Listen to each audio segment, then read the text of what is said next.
Rubric is a way of introducing a concept of verticality where you see yourself in a bigger and bigger perspective, and the choices you're making are put into a bigger perspective. So at the lowest level of a rubric, you're only really thinking about yourself, and at the highest level of a rubric, a shift starts to happen, and you see your choices being made in a bigger context where what you're doing is having an effect on everybody around you. So the teacher, for example, would see themselves as always having an effect on everything around them. It's not just the children that are making a decision about good and bad choices, but it has a lot to do where the teacher has their perspective.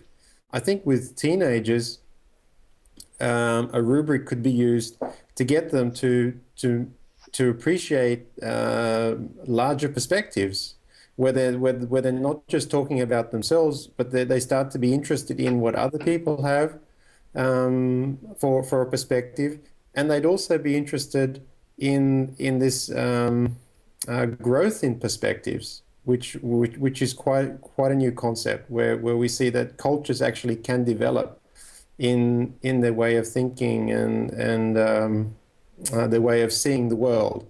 Like if we use the idea of moving from a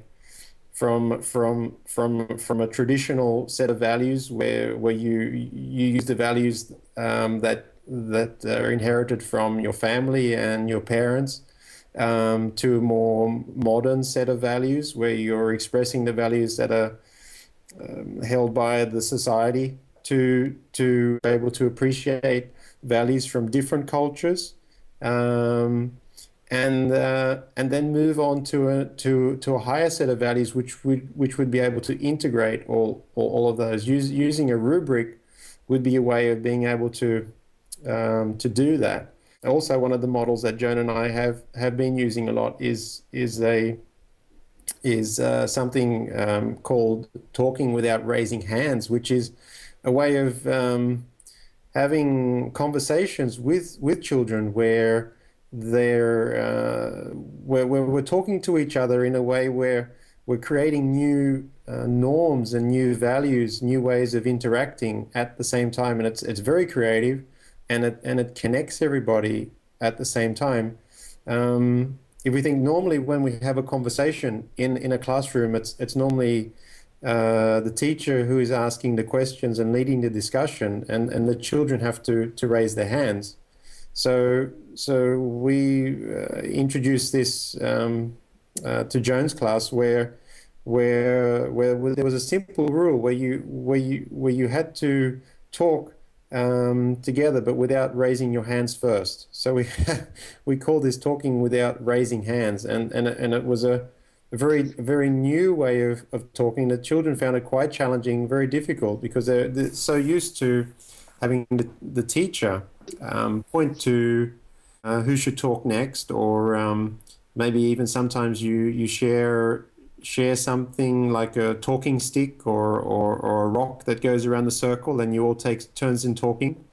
But if you can imagine what it would be like without it turning into chaos, that everybody is actually really interested in the discussion and following on from each other, and really engaged in what is being saying, then that would be an indication of this sort of discussion. And what happens is they become more and more aware of the choices they're making, and that they actually start to care about each other's choices. It comes as a surprise to hear children that have been have never participated maybe that much within a group, to suddenly start to participate and be actively engaged.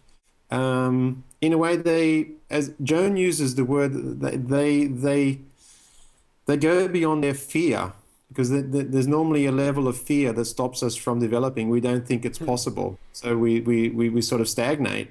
But what happens is the group collectively starts to lose consciousness for its fear and become more interested in creating something new. Maybe Joan can give you an example of that.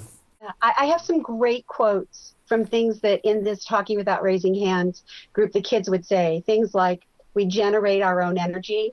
We're creating something from nothing. Again, these are from 8-year-olds. This is not anybody telling them. This is just from their experiences. We do it together. One person can help everybody. Everybody's energy makes one big energy. Somebody said it's like changing a part of the world. And then this was one of my favorite. When we do it alone, it's powerful. When we do it together, it's unstoppable. And when you're in a classroom with a group of children and you're sitting there having this just, organic conversation and these kinds of things come out, I have to tell you, I get chills. The hair on the back of my neck starts tingling. And everybody in the room stops for a second and you look around and it's like, yeah, that's what it is. And this is like an amazing thing. Last year, Nick and I were invited to Holland, to Amsterdam, to present this work just before the paper came out in the Integral Review Journal. And the day that I was leaving, the kids were really excited about the fact that I was going because this was their connection to the bigger world. We talk about how this goes out into the world, but their teacher was leaving them alone and going out into the world to do this. So when we did our sitting still, it was so powerful. The energy was so high that I took an empty glass jar from my desk and I collected the energy and I put it in the jar. And I said, I'm going to take this with me to Amsterdam and I'm going to let it go in the room. I'm going to release this energy in the room. And I did at the very beginning of the presentation, and everybody was blown away by it. And I said to them, I'm not giving this to you for nothing. I'm giving you this 5-air, which is what my class called it. And what I want back in return is higher than 5-air. My class is expecting this from you, so you have work to do today.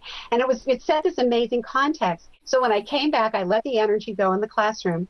And the kids remembered that in the very last day of school, people were showing up with empty gallon jugs, milk jugs that they cleaned out. And when we did our very last sitting still, the last morning of school, they collected this energy in bottles and took it home with them. And they were going to think about when they were going to let this energy, when and where they were going to let this energy go so that everybody around them could participate in this. That they value that. They value the energy.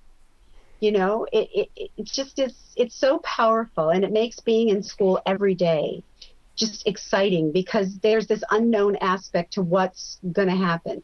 Like I said before, we're always holding the possibility that, like Nick said too, the teachers are always come in and we're holding space for the possibility of anything to happen. And this is what happens. This is what can happen. There's a way that it's not just staying in the classroom, that it's moving beyond the classroom. And that's what happened on one of the rubrics. The 1 to 5 rubric that we originally developed kind of stopped at that development, that was in the we state. They moved beyond their egoic sense of self to that sense of that they care about the whole. And then, of course, as would be, one day somebody said, well, what would a level 6 be? And what came out from the level 6 is that we would take it out beyond the classroom. The energy would move outside of the classroom and into the school and into our families.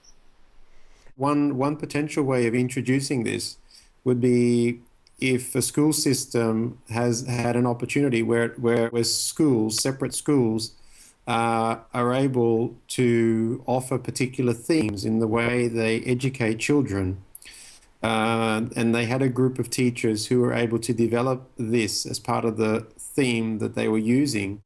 Then it would be able to move beyond one particular teacher and one group of teachers that a whole school could develop this. If we could get funding for a year, which would be a 9-month school year, and find 3 schools that were interested, and it could be Guatemala, it could be a place in the United States, it would be wherever, where we could go in for a week once every month and then work right in the school system and then do that over a 9-month period. We could really see development happen. We'd work with teachers, we'd work in classrooms, we'd make videos of introducing the different lessons and see how they went so anybody could just, plug into the video library. The other thing would be is to find one school, whether Nick found it in Sweden or I found it in the United States, that would let us start working with kids from, say, kindergarten or 1st grade and then follow them through till 5th grade. And then we could see the development because we don't even know what's possible. I mean, that potential for that is very powerful. So both of those things are things that we're thinking of. I mean, really interested in the next step. So if anybody out there is interested, contact us. That's exactly the reason of bringing it together, bring you and Nick into the net. And people cannot pretend that they don't hear about it because we are shouting. This is so new and so exciting and so powerful that it can literally change the culture of education, because we're talking about educating the whole child. We're not just talking about grades or performance. We're talking about education actually, changing the humanity, in taking into account the whole world, not just the individual. And it's very powerful. And if we're looking about becoming global and we all want to be connected to something, it's not just on the internet. It's in the kinds of choices that we're making as educators. And this is for the whole world. It's not just for a country. It's for everybody. A lot of work is already being done in education to make teachers aware of the interior, how interior motivation affects children. But Joan and I are putting a new angle on what we mean by interior, I think, which I believe, and I think Joan believes, goes beyond conventional teaching, where we look at the role of consciousness, and that consciousness can be developed, and it's something that it connects everybody. It connects everybody in the classroom, and it connects the teacher and the student together straight away. They don't just come together and feel good. They come together in wanting to create something which is of benefit to both of them and everybody around them. And so there's a deeper meaning to this word interior, that it's connecting the students, it's connecting the teachers together, and at the same time it's going beyond just the feeling of that it feels good being together, and it has this creativity about it, where something new and higher is being created that is of benefit to both the individual student right now and in the future, but also very, very much beyond them. It's creating a whole new set of values of what is important. It's connecting them to the society around them. It's making them become adults who are connected to each other. That's right, because we're working with consciousness, and if we work with consciousness, then we go beyond just working with separate individuals or separate subjects, separate goals. If we see that we're always also working with consciousness, then we're always connecting everything together. So life is always meaningful, even when it seems very difficult. There's always a deeper meaning to it, and it's coming from within each individual. It's not coming from the teacher saying what's right. It's not coming from the parent. It's coming from within each individual, a sense of deeper connection and deeper meaning. And that's very different, because a lot of children today don't really have a deep sense of purpose and meaning with their lives, and the culture cannot go back to how it was before, when the parents or the teachers had that sense of authority and gave it to the children and said to children what was right and what was the purpose of their life. So now we have to take the next step, and I think this is the next step.